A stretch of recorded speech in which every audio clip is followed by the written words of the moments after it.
गरुड विचारतो भगवान विष्णूंना, म्हणे प्रभू तुम्ही म्हणता जो व्यक्ती जे कर्म करतो त्याला ते कर्म भोगावं लागतं, जो व्यक्ती जे कर्म करतो केले कर्म झाले त्याचे भोग आले, उपजले मेले ऐसे किती, किंवा अजून एक प्रमाणे मारती जोडती तोडती निष्ठूर यमाचे किंकर बहुसाल.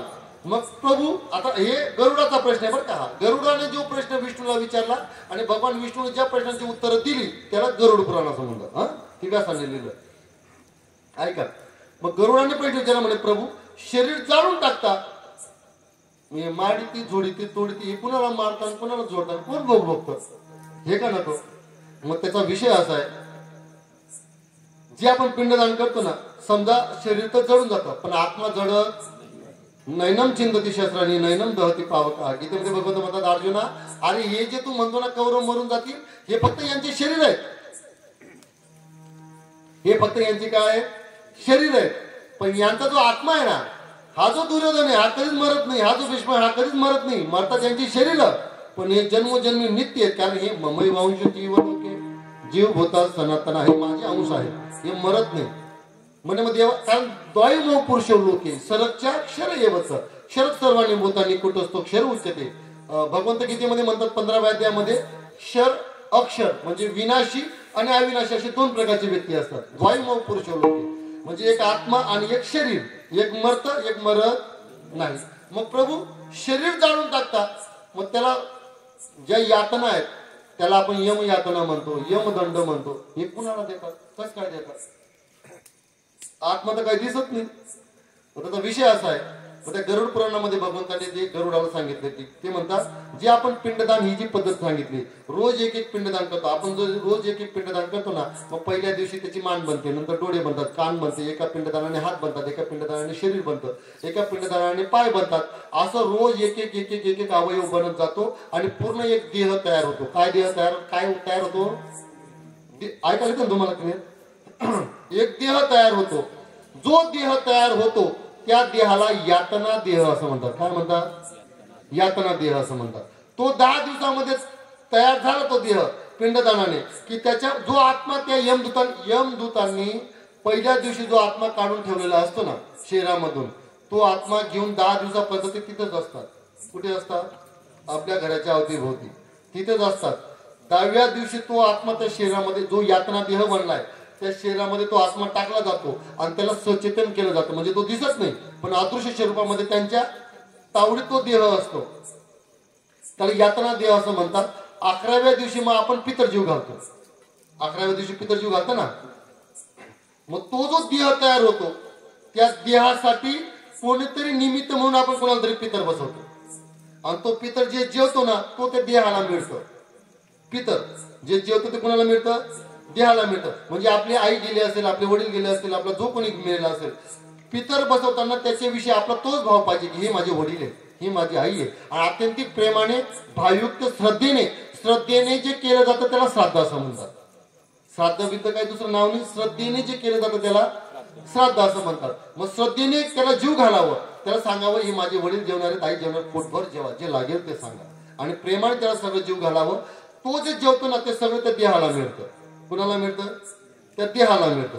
देहाला मिळालं की तो 12व्या दिवशी तिथं मुक्काम करतो आणि 13व्या दिवशी तिथून त्याचा प्रवास सुरू होतो. तिथून या लोकांमधून मृत्यू लोकांमधून त्याचा प्रवास सुरू होतो. इथून प्रवास सुरू झाला की यम लोकांमध्ये तो जातो. यम लोकांमध्ये जाण्यासाठी त्याला जवळजवळ 332 दिवस लागतात. किती, 332 दिवस त्याला.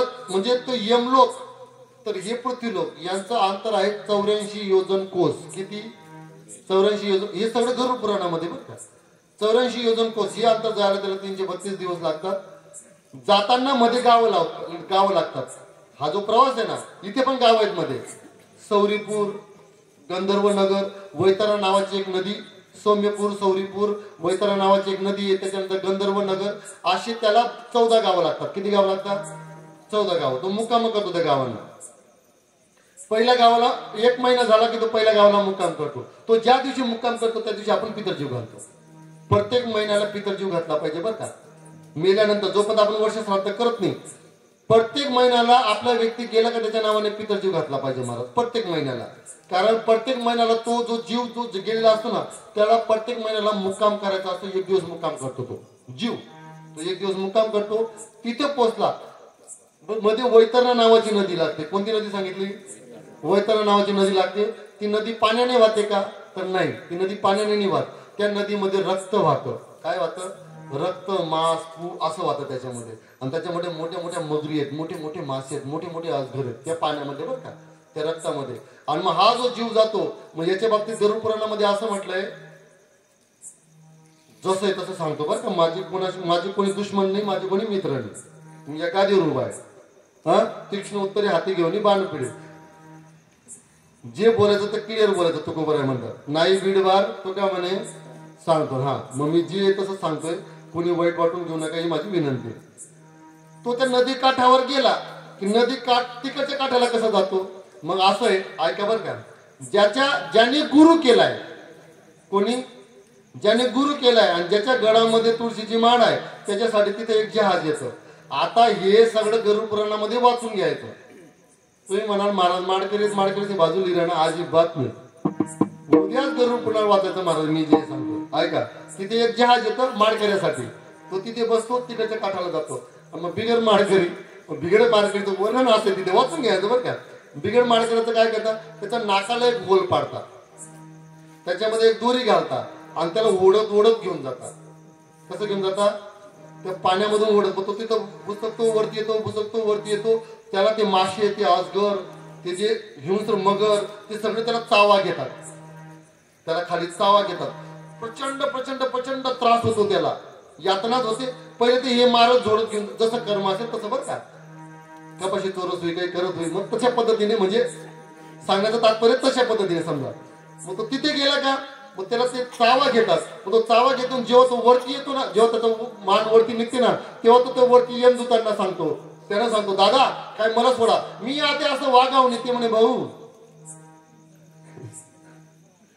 जो कीर्तन का सांभाळतोय तो ऐक. आता आरोड्या सोडवी ना तेव्हा, हा आता तुला सोडवणार कोणीच नाही, तुला इथं भोगावं लागेल. ते सगळं यात्रा तिकडच्या काठाला जातो, आरोड्या मारतो, किंचड्या मारतो. तिकडे त्या गावांमध्ये कुत्री येत महाराज, आपण चालत जातो ना, ते कुत्री येतात, चावा घेतात आपल्याला, जसं कर्म असेल त्या पद्धतीने. मग तो यमलोकामध्ये पोहोचतो. यमलोकामध्ये पोहोचला की यमलोकाचं जे घर आहे ना, त्या घराचा दरवाजा दक्षिणमुखी आहे. कुठे? यमलोक दक्षिणेकडे, त्याचा दरवाजा दक्षिणमुखी आहे. दक्षिणकडच्या दरवाजाने जातो. दक्षिणमुखी दरवाजा हा यमलोकाचा आहे. म्हणून वास्तुशास्त्रामध्ये दक्षिणमुखी घर हे वर्ज्य केलेलं आहे. दक्षिणमुखी घर असू नाही, ते वतीन ते पाडू नका. हा एक सांगून जातो बघितलं, लक्षात राहू. दक्षिणमुखी घर वर्ज्य केलेलं आहे. हा तो दक्षिणकडच्या दरवाजाने मध्ये जातो. तिथे गेल्यानंतर मग ते आहे कोर्ट. यमलोक म्हणजे काय आहे? कोर्ट. तिथे होतो याचा हिशोब, जन्मापासून मरेपर्यंत यांनी काय काय केलं. हे जे वाटतं ना आपल्याला, हे बऱ्याच लोकांना वाटतं बरं का. आवाज बऱ्याच लोक असं वाटतं मला कोणीच देखील नाही. एक सांगतो, कोणीच बघत नाही. कोण जाण्यातले कोणी बघत नसतील, तो बघितल्याशिवाय. हा महाराज काही गडबड करा, मी नेहमी सांगतो, एक डोक्यात पक्क राहू द्या, कोणी नसत बघत, पण तो बघत असतो महाराज. एकम एक गोष्ट लिहितो, मनात जरी आलं तरी तो लिहून घेतो. असं असं याच्या मनात आलं होतं, याला एवढे कोडे मारणे, असं लिहून ठेवलेलं होतं महाराज. मग हा दक्षिणकडच्या दरवाज्यात तिथं जातो. मग कोर्टामध्ये, तिथं कोर्ट असतं. मग यम याचा निकाल लागतो. मग मला एक सांगा सर्वजण, आपण आहोत अपराधी. आपण कोण आहोत? अपराधी. आपण अपराधी आहेत. यम जज आहे. जज्जापासून जर आपल्याला सुखरूप सुटायचं असेल तर कोण पाहिजे? काय पाहिजे? वा वा, ऐका बरं का, लय गोडे मारे. आता हे सांगावं असं मला वाटतं. हे का नको? हे काय कोणी सांगत नाही बहुधा. तिथे वकील पाहिजे. कोण पाहिजे? जज्जाच्या तावडीतून अपराधी जर सुखरूप सोडायचा असेल, बाई जर बरी, तर तिथं आपली बाजू घेणारा कोण पाहिजे? वकील पाहिजे. मग त्या वकील म्हणजे काय करायचं? मग एक सांगून जातो, ऐका. धर्तीवर तुम्ही जोपर्यंत राहता ना, तोपर्यंत गुरु करून घ्यावा. मला गुरु केल्याशिवाय माणसाने मरू. म्हणजे गुरु आपला वकील आहे. आपण जर इथं गुरु केला तो आपली वकिली तिथे करतो आणि तिथून यमाच्या तावडीतून आपल्याला सोडवतो महाराज. आपलं जेवढं पाप आहे ना तेवढं पुण्यामध्ये, जास्त पुण्य असेल तो स्वर्गामध्ये जातो, जास्त पाप असेल तो नरकामध्ये जातो, आणि पाप पुण्य जर समान असेल तर तो पृथ्वीलोकावर येतो. बर का, हे असा हिशोब आहे. असा तो जीव होतो म्हणून पिंडदान केलं जातं. या सगळ्या गोष्टीला 1 वर्ष जातं आणि 1 वर्षानंतर त्याचा हिशोब होतो आणि मग त्याला पुढचा जन्म मिळतो. एक वाक्य सांगून जातो ऐका, जसं लिहिलंय तसं सांग.